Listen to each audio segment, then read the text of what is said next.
Welcome to another video for the Knowledge Catalog. This video is under the Social Studies, and if you want to have a copy of this presentation that I used in the making of this video, you may contact me through facebook.com/knowledge catalog/ Let's begin.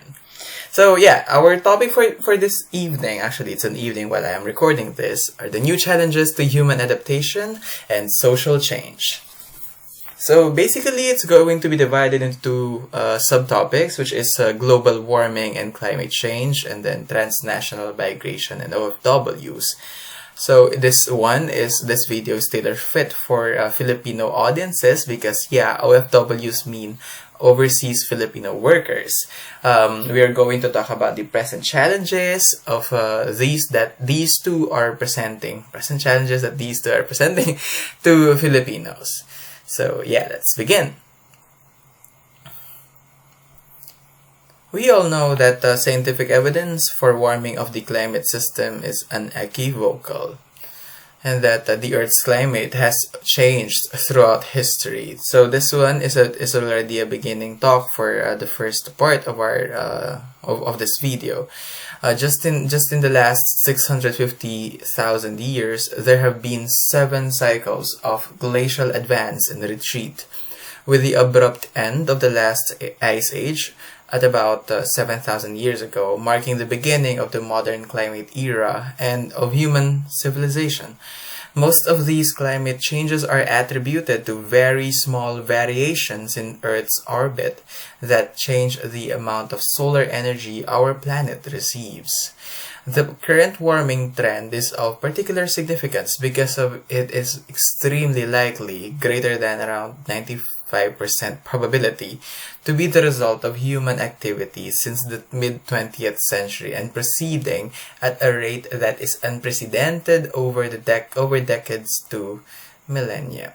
So the evidences of climate change that we are going to talk about is going to start with the global temperature rise.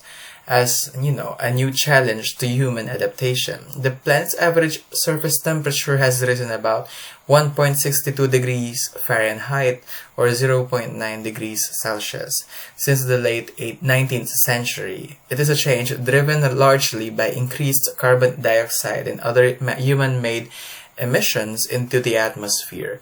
Most of the warming occurred in the past 35 years, with the 5 warmest years on record taking place since 2010. In the Philippines, in my own observation, actually, there's an increasing number of people who are venturing into buying their own cars and thus using more fuel in the process. The emissions of the carbon emissions coming from these vehicles, it's contributing to not just actually the smog, which is quite physical, but to the general cleanliness of the air general cleanliness of the air. Cities around Pampanga are actually being built. A lot of different areas are getting highly urbanized, not just Angeles City and not just San Fernando. Locally, in Magalang, we are still having some reserves, like lots of them, pero in some other places medyo nagiging rare na lang yung mga yon. Well, what can we expect? Manila, a very highly urbanized area, is going to just experience as worse. And if I'm not mistaken, these areas that are far even from having a lot of trees in them, are going to experience way more drastic and harsh temperatures than areas that are at least having a couple of trees in them or around them. The second evidence is the warming of oceans. The oceans have absorbed much of this increased heat, with the top 700 meters, that is bandang sa surface, about 2,300 feet of ocean showing warming of more than 0.4 degrees Fahrenheit since 1969. It is one of our lessons in grade 9 is actually about the absorption of thermal energy ng bodies of water and ng bodies of land, and that in that discussion we have clarified that bodies of land are indeed absorbing thermal energy faster than bodies of water. So bodies of water, yeah, are they may not be fast conductors, but surely they will lose that amount of thermal energy slower. And since our general temperature is getting warmer, or the temperature is generally getting higher, we can just expect oceans to be signifying, or to be showing differences as well. So in terms of temperature, they will be showing differences as well, having that kind of characteristic, being slow to conduct and slow to lose thermal energy. Perhaps a very obvious evidence as well is the shrinking of ice sheets.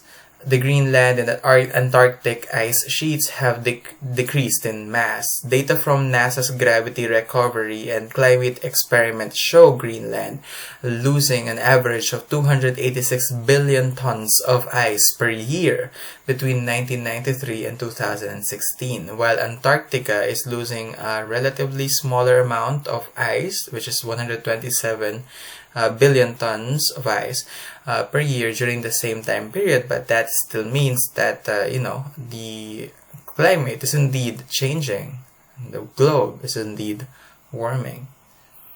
Another evidence is glacial retreat. These are quite connected to the first few evidences, but this has a unique characteristic in it. Glaciers are retreating almost everywhere around the world, including in the Alps, Himalayas, Andes, Rockies, Alaska, and Africa. Glaciers on top of mountains are becoming thinner, and it is connected to the next evidence, which is a decreased snow cover. Satellite observations reveal that the amount of spring snow cover in the northern hemisphere has decreased over the past 5 decades, and that snow is melting earlier than usual. Since there are a lot of ice, masyadong maraming yelo ang natutunaw, and we know that the planet is a closed system. That means, despite the fact that water can evaporate, it is still going to be trapped in the atmosphere. The water cycle is just a description of how this process goes. Water vapor it will be condensing into the atmosphere, it will be precipitating, going back to the surface of the planet, and since ice is now adding up to the water na meron ang surface ng planeta natin, the sea level, of course, just going to rise. Global sea level rose about 8 inches in the last century. The rate in the last 2 decades, however, is nearly double that of the last century and is accelerating slightly every year. This is just something you can expect because the temperature is indeed warming, it is indeed rising, and there are so many ice sheets that are melting. Glaciers are also melting. Snow cover becomes smaller. Thus, liquid water is going to be just deposited into the lowest parts of the planet. And what lower part is there, aside from seas and oceans? Yeah, so this is just the result of all of those previous evidences. One more thing that we need to take note of is the declining Arctic sea ice. We already mentioned Greenland and even the Antarctic. How about the Arctic? Both the extent and thickness of the Arctic sea ice has declined rapidly over the last several decades. It may be quite redundant, but yeah, that is the case. And with decreasing temperatures, what happens as well is we are experiencing more extreme events. The number of record high temperature events in the United States have been increasing, while the number of record low temperature events has been decreasing since the 1950s. The United States has also witnessed an increased number of intense rainfall events. Actually sa Pilipinas, ganun din actually ang case natin. Mas marami tayong mga na-experience na mga matitinding bagyo these days than the number we experienced in the past years, despite the fact that the country is a known is a known country to have a lot of different typhoons. I mean, by saying different tawag doon, intensities or different strengths or signal numbers. Okay, so the next one is not quite related to all of those, but yeah, in a way, ocean acidification is also one evidence of climate change. Since the beginning of the Industrial Revolution, that is with the discovery of engines, the acidity of surface ocean waters has increased by about 30%.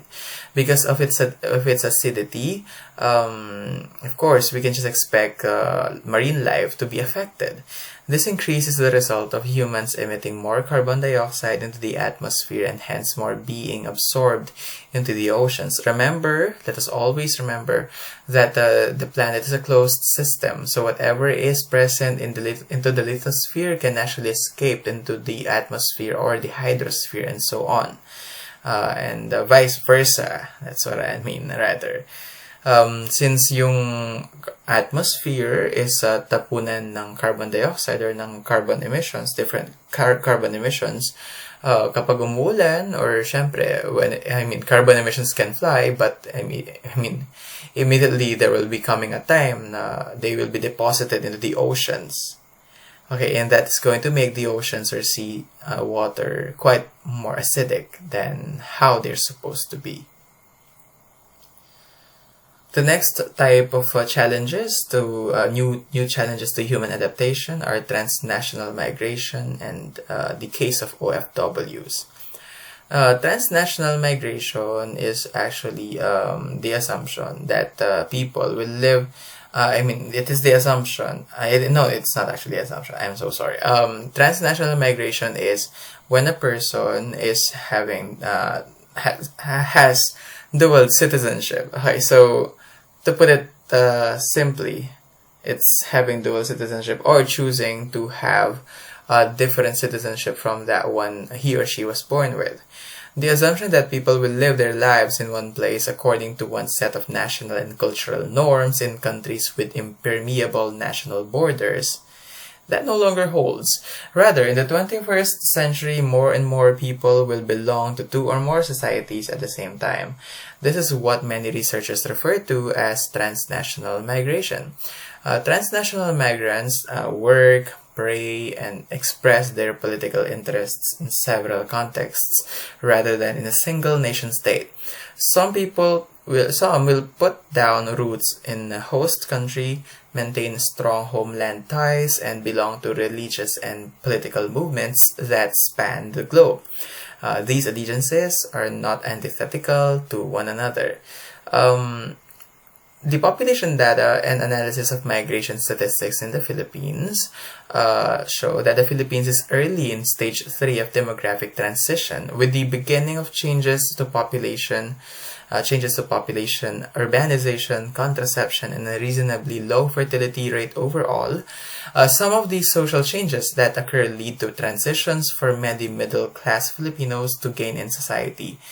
However, due to the poverty and lack of jobs, the population is still looking for outlets for workers and migrants. Unemployment, underemployment, increased population growth puts pressures on society. So, what do all these mean? Transnational migration is not really said to be a problem. The problem that is being seen here is that despite the fact that Filipinos are flexible enough to go to other countries and just assume a new nationality and, belong to that particular country and express their religious rights or be involved in the politics of that particular foreign land, the country is still experiencing unemployment and underemployment. Unemployment is a state in which a person who can work, who can have a job, is not employed or doesn't have a job. An underemployed person, a man, is a person who is working but he or she is working on something or in a field na hindi naman talaga para sa field niya. Ayun, so parang underemployed siya pag ganun. There's a mismatch between his or her job and the kind of training he or she has.